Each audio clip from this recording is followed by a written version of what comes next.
Earlier this week, Sony officially announced the FS7 Mark II. Now, I'm a huge fan of the original FS7, the first generation FS7, but now that we have the FS7 II, I thought let's take a look at it, see if it's a good upgrade. If you're maybe considering the FS7 as a rental or a purchase, maybe you want to wait or consider the FS7 Mark II at some point. The first thing to know is that it is a price increase. You're looking at $1,500 more in the US for the FS7 II over the original FS7. So the FS7 II will cost you $10,000 while the original FS7 is only $8,500. That's really good to keep in mind, that $1,500 price increase, because we're going to go over some of the specs here and we're going to be able to see if it's really justified for that additional cost, or maybe you want to stick with the original because maybe the upgrade's not worth it to you. It does have the same Super 35 sized sensor in the FS7 II. According to sources, it's the exact same sensor. So in terms of dynamic range and performance, you're going to get everything the exact same. The only increase in terms of a benefit or an upgrade is that they say that now it has less rolling shutter artifacts, but everything else about the sensor and its performance is supposedly the same. Around the sensor, there's a new locking Sony E-mount, which is a nice feature to have on a camera of this caliber, being able to lock some of your heavy lenses on there so you're not dealing with the standard E-mount that might be a little bit weaker for some of the heavier lenses. So that's a nice upgrade, but certainly, for some people, not a necessity.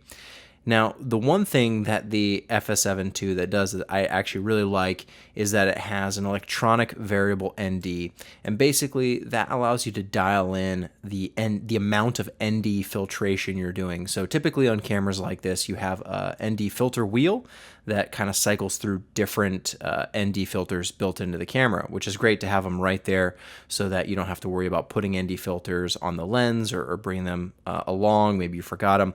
They're right there in the camera. It's quick and easy to adjust. And now it's even easier because it's got an electronic variable ND. This is a feature that was available on the FS5, so it's nice that they're bringing it to the FS7 for this second generation FS7. And it just lets you really dial in your exposure, especially when you're outside in bright conditions and you don't want to have to stop down your aperture so you can keep that shallow depth of field. You can use the electronic variable ND to dial it in perfectly. Still does the same kind of shooting. We've got 4K up to 60 frames a second, Ultra HD, also commonly referred to as 4K. They're kind of interchangeable. They're just one's the more cinema format, while the other one's the more broadcast format. Up to 60 frames a second, HD up to 180 frames a second. We've got some different varieties of codecs built in, all pretty standard stuff from the original FS7. And they did add the new kind of high dynamic range color space BT 2020, and that may or may not suit your needs. Me personally, I don't really know how it's going to affect the projects I work on now that there's a lot of talk about everything going to this high dynamic range format, but still not being able a way to show it necessarily. You need to have a proper display. You need to have content that's actually high dynamic range to begin with. So it's a new format that's coming. So maybe be a little bit ahead of the curve, but certainly not something you'll probably need tomorrow. Maybe more of like a future proofing situation. So I don't even know how it's going to affect the work that I do. I really have to dive a little bit deeper into it to really get it all figured out. But it's something that's on the FS7 Mark II that you should be aware of. We've got the dual XQD memory card slots, and we've got dual SDI and HDMI outputs, as well as the ergonomic hand grip and the LCD and the iLoop viewfinder, all very similar to the original FS7. So really, the only substantial upgrades from my perspective is that variable ND filter, the electronic variable ND. Everything else is pretty much the exact same as the FS7, aside from a few little upgrades here and there. They've added some more buttons. They've done a few minor modifications to the handling of the side grip and that.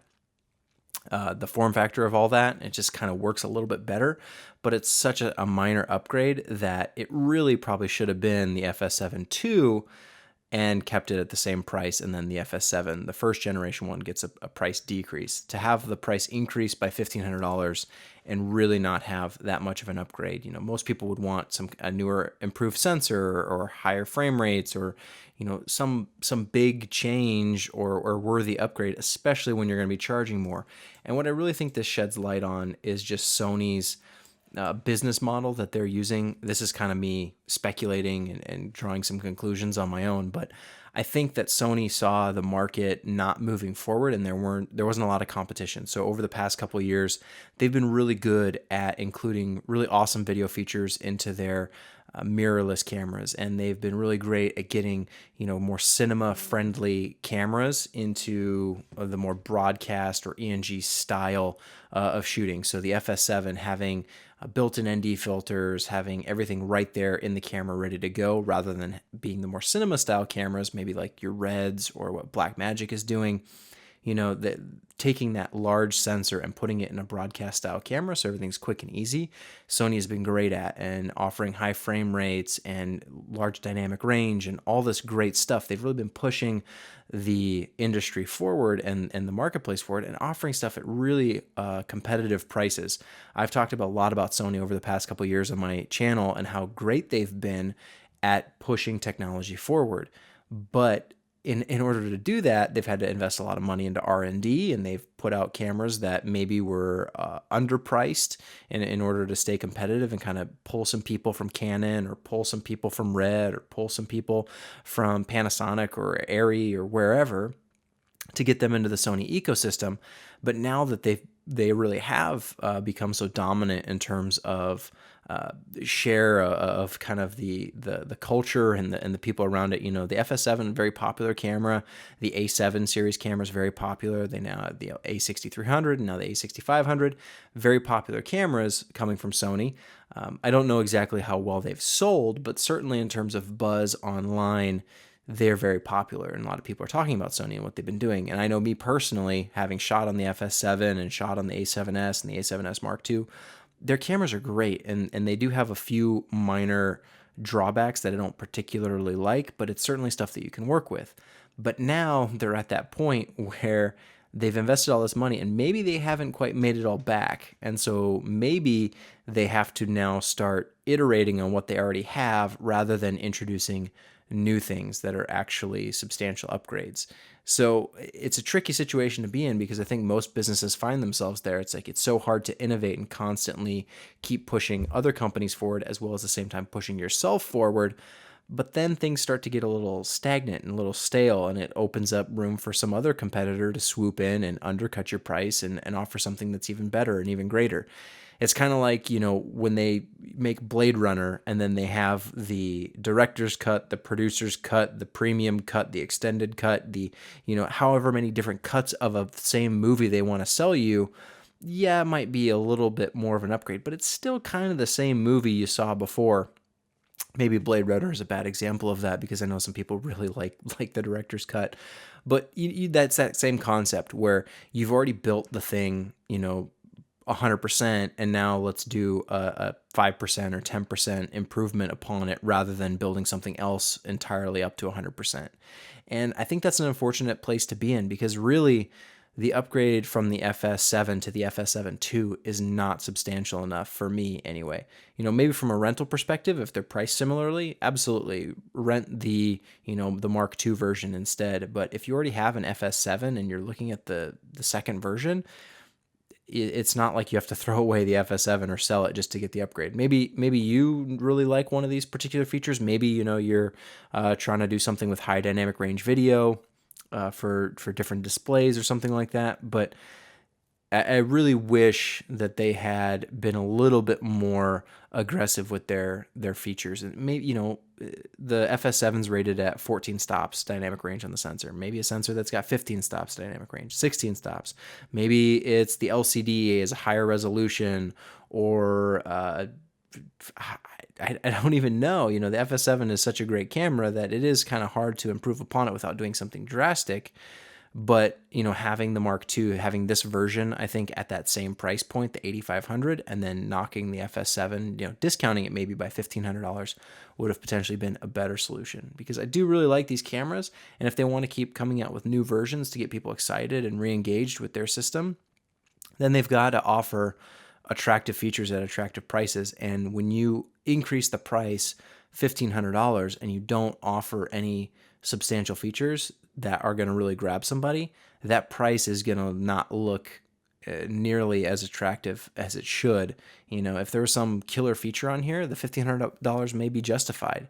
But for the electronic variable ND filter built in, the FS7 already has a built-in variable ND, and it's certainly usable. It's not electronic, but you know, and yeah, maybe you want the locking Sony E-mount, but even that is, you know, not a necessity for a lot of people who shoot with these cameras. So for me, it's a little disappointing to see Sony kind of hit this plateau where they're not pushing things forward, where they're not having the huge upgrades and the huge improvements that they were doing maybe a couple of years ago.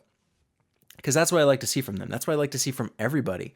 And yes, it's really expensive, and you know, it's not always going to be the most cost-effective thing. You know, they have businesses to run, and I totally get that. That you know, they've got to make money too, and you know, they've got to make sure they're offering their products at the right prices.